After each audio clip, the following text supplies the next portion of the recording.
빠바로스는 제 친한 동생 강아지가 심장이 안 좋아서 약을 먹기 시작했거든요. 심장약은 한 번 먹으면 평생 먹어야 된다고 해서 최대한 늦게 먹어보려고 했는데 기침이 심해져서 먹기 시작했는데 기침이 현저히 줄었는데 애가 3일째 밥을 거부해서 걱정돼서 병원에 다시 데려갔더니 일단 3일 정도 약을 끊어보자 해서 끊었더니 다시 밥을 먹기 시작했거든요. 이거 어떻게 해야 할까요? 다시 약을 먹여야 할까요? 말아야 할까요? 일단 심장약을 먹으면 평생 먹어야 된다. 그런 경우가 많기는 하지만 모두가 그런 것은 아닙니다. 그리고 두 번째, 어차피 평생 먹어야 되니까 최대한 늦게 먹자라고 하는 선택은 아주 잘못된 선택입니다. 아주 초기 때 먹는 심장약과 기침이 엄청 심해져서 먹는 심장약은 달라요. 용량도 달라요. 약의 종류도 달라요. 심장이 안 좋아서 약을 먹어야 되는 정도인데도 불구하고 최대한 늦게 먹고 싶어서 약을 안 먹고 버티는 동안 오히려 다른 장기들이 더 안 좋아집니다. 특히 콩팥입니다. 많은 분들이 잘못 알고 계신 것 중에 하나가 뭐냐면 심장약을 오래 먹으면 콩팥이 망가져. 결국 심장약 먹다가 콩팥병으로, 즉 만성 심부전으로 아이들이 사망하는 거 많이 봤어. 그러니까 최대한 심장약 늦게 먹여. 이렇게 알고 계시는 분들이 많으신데 완전히 잘못된 겁니다. 왜 그러냐? 콩팥은 혈액 내에 있는 노폐물들을 소변으로 뽑아서 배출하는 기관이고, 근데 몸 전체에 있는 혈액의 40%가 콩팥에 가 있어요. 심장이 안 좋으면 뭐가 문제입니까? 심장은 피를 짜내는 장기예요. 심장은 피를 짜서 온 몸으로 피를 이렇게 보내주는 역할을 하는 거예요. 근데 심장이 안 좋아요. 그 말은 온 몸으로 피를 잘 못 보내요. 필요한 만큼 잘 못 보내요. 그러면 콩팥이 몇 프로가 필요하다고요? 피가 40%나 필요한데 심장이 제 기능을 하지 못하면 콩팥으로 가는 피가 너무너무 부족해지고요. 피가 뭡니까? 산소와 영양분을 공급해주는 공급원이죠. 그러면 심장이 더 망가지는 거예요.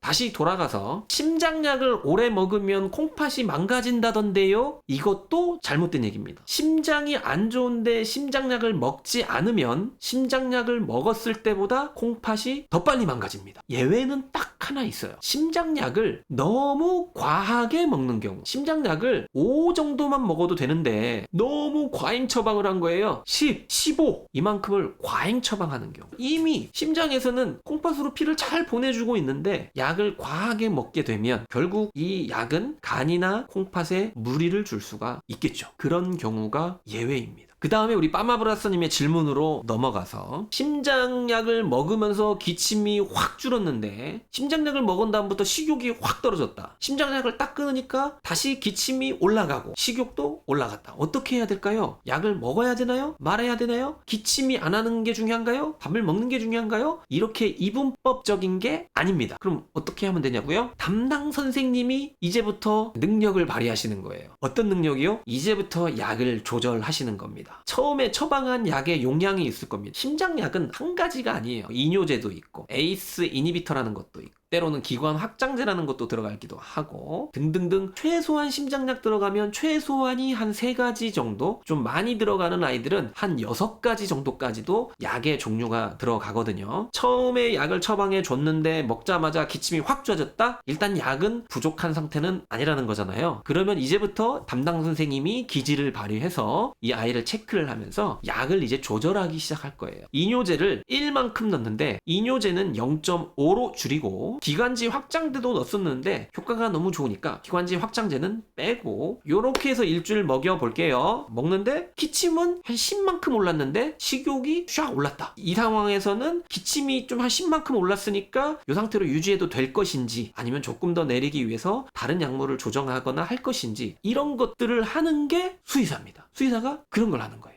그렇기 때문에 이거는 약을 먹을까요? 말까요가 아니라 진단이 됐으니까 심장약을 먹은 거 아니겠습니까? 심부전에 대한. 그렇죠? 이제부터는 이 약물을 조정하는 단계에 들어가시면 된다. 그리고 한 가지만 첨언을 해서 말씀을 드리면 기침이 아예 안 나올 정도의 용량을 먹이는 건 아닙니다. 그 정도가 되면 용량이 조금 과한 경향이 있습니다. 그래서 저는 보통 저희 병원에 오는 심장 질환 아이들, 심장약을 매달 먹는 아이들 약도 처방해드리고 또 약도 늘렸다가 줄였다가 추가했다가 뺐다가 할 거잖아요. 그러면 이제 보호자분하고 계속 얘기를 하면서 뭘 얘기하냐면 이 아이가 심장약을 먹기 전에 했던 기침을 100이라고 하고 기침을 아예 안 하는 상태를 0이라고 했을 때 우리의 목표는 우리가 심장약을 먹이면서 기침을 안 하게 하는 이 목표는 0이 아닙니다. 어느 정도를 우리 목표로 할 거냐면 20에서 30 정도를 목표로 할 거예요. 아이들마다 조금 다르겠지만 흥분했을 때 한두 번씩 클럭클럭, 새벽에 갑자기 일어났을 때 한 번 컵, 즉 하루에 한두 번 요런 정도의 기침을 유지하도록 약을 처방해 드릴 거예요. 왜냐? 제가 이 아이 기침 0이 되도록 약을 처방해 드릴 수도 있지만 그러면 약의 용량이 얘 입장에서는 좀 과해지는 경향이 있을 것이고 그 용량으로 평생 가는 게 아니라 이 아이의 심장은 나이가 들면서 점점 더 약해질 것이기 때문에 그때는 또 약의 용량을 더 올려야 되는데 지금부터 0을 목표로 들어가면 나중에 해줄 수 있는 것들이 별로 없을 수 있다. 기침을 한 20에서 30만 하더라도 일상생활을 하는 데 있어서는 불편함이라든가 통증이나 이런 건 없을 수 있다. 이런 식으로 진행을 합니다.